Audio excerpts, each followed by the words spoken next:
All right? Amen. It's always a blessing and an honor to get up here and speak the word of God. You know, it's such an honor that God would choose me to do so. And I hope you got your paper because you know I'm a teacher, so I expect notes. Amen. Take notes. Please bow with me in a word of prayer. Heavenly Father God, Lord, I just thank you for this day, God. Thank you, Lord. I thank you for this opportunity to once again minister to your people, God. Yes, God. I don't take this burden lightly, Lord God. And I thank you, Lord God, for it. I just ask that you just make me small, Lord God. Yes, God. And you just be big in me, Lord God, so that I can speak your word with boldness, Lord God. So I can proclaim your word, Lord God, to your people, Lord God. I just ask that this word touches their hearts, Lord God. And that they don't just hear it, Lord God, but they do it, Lord God. I just ask that you just work in their lives, Lord God, for your glory, God. These things I pray in Jesus' name. In Jesus' name. Amen. Amen. If everyone would stand with me as we read the word, please turn to Isaiah, the 40th chapter, starting at the 28th verse.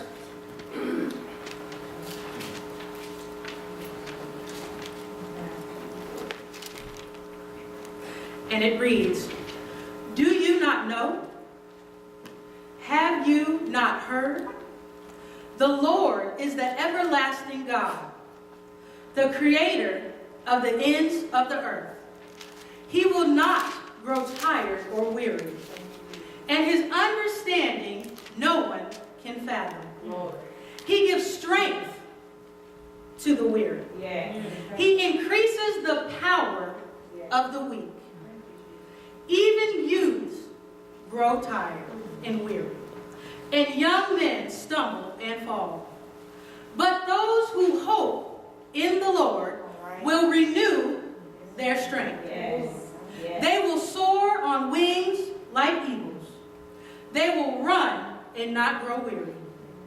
They will walk and not be faint." You may be seated.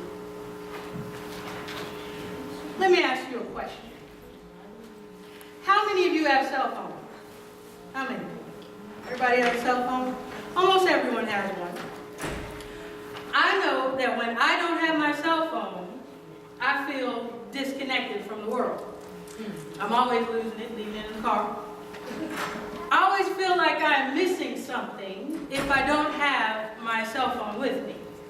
Especially since most of us have smartphones, most of us, that tell us where and when to go, and even how to get there. Now, the worst thing about my cell phone is that my battery dies. If I don't have my charger, I'm in big trouble. I have to keep a charger in the house as well as in my car. Now, the only way to keep the phone charged is by plugging it in. As believers, we are like our cell phones. We are always in use. We go about our daily lives serving others, working on our jobs, and taking care of our families. We may wear several different hats and keep several different calendars just to keep up. Eventually, we find ourselves in a place where we are just exhausted. Our batteries have run out. We get to the end of our day, and the only thing we want to do is fall into our beds. I know this is true for me. With Michael deployed, my work has been done. By the time I get home, I just want to sit on the couch and not move. Raising my arm to click on the TV seems like too much work. By the time I finish with taking the girls to the piano, planning my lessons for my students, coaching upward basketball, and the other responsibilities that I have, by the end of the week, I forget who I am and where I am going. There are not enough hours in the day to finish the tasks that are still left undone. And what about our our time with God. All right. In the business of the day, did we even read our word? Did we only have enough time to say a 2-second prayer before we ate our food? I tell you today, as believers, like our cell phones, we need to be recharged. The only way for us to be recharged is to plug into God. Amen. So if I were to give you a title for this sermon, it would be Plug into God. Amen. Our text for this evening can be found in the book of Isaiah, the 40th chapter. Now, at this time, the nation of Israel was separated into 2 kingdoms. God had already allowed the northern kingdom to be destroyed, but the southern kingdom of Judah was still standing. You see, they had periods of revival where the kings would try to pull the nation back to God. So their destruction was slower than the northern kingdom. The prophet Isaiah was charged with telling the children of Israel that they would enter captivity at the hands of the Babylonians. Amen. Now that's a hard thing to think of. Imagine someone coming to tell you, you are going to be held captive. Okay? Now, this was due to their rebellion.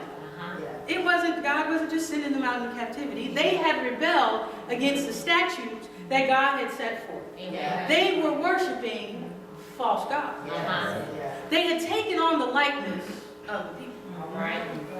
In the 40th chapter, we find Isaiah trying to encourage the people and remind them of their covenant relationship with God. You see, even though the people were rebellious against God, God cared enough for them to bring an encouraging word. How many of you could use an encouraging word? There are times in our lives when we find ourselves in a wilderness situation. But God always has a comforting word for his people. Let me make this personal. There are times in my life when I feel like I am all alone trying to raise these 2 girls. That I need a comforting word from the Lord. There are times in my life when I feel like I just cannot roll out of bed another day. Those times I need a comforting word from the Lord. You need a comforting word today. I would like to focus our attention on the 28th to the 31st verse, which was read to your hearing.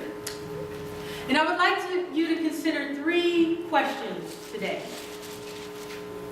The first question is, do we know who God is, or have we forgotten? Let me repeat that. Do we know who God is, or have we forgotten? In verse 28, Isaiah asks similar questions to the children of Israel. He says, do you not know? Have you not heard? The Lord is the everlasting God, the creator of the ends of the earth, and his understanding no one can fathom. Now, Isaiah was not asking these questions to an ignorant people. That's right. These were the covenant people of God. The children of Israel were God's chosen people. He miraculously delivered them from the hand of Pharaoh. He provided bread from heaven when they were in the wilderness. He gave them a land flowing with milk and honey. He brought forth water from a rock to quench the thirst of his people. The history of all that God had done for this people had been passed down and preserved. Isaiah was trying to remind the people of who God really is. Isaiah tells the people that God is eternal. That means that God always was and always will be. God has no beginning or end. In Malachi 8:6, 6, God tells the children of Israel that he never changes. And that is the only reason that they have not been destroyed.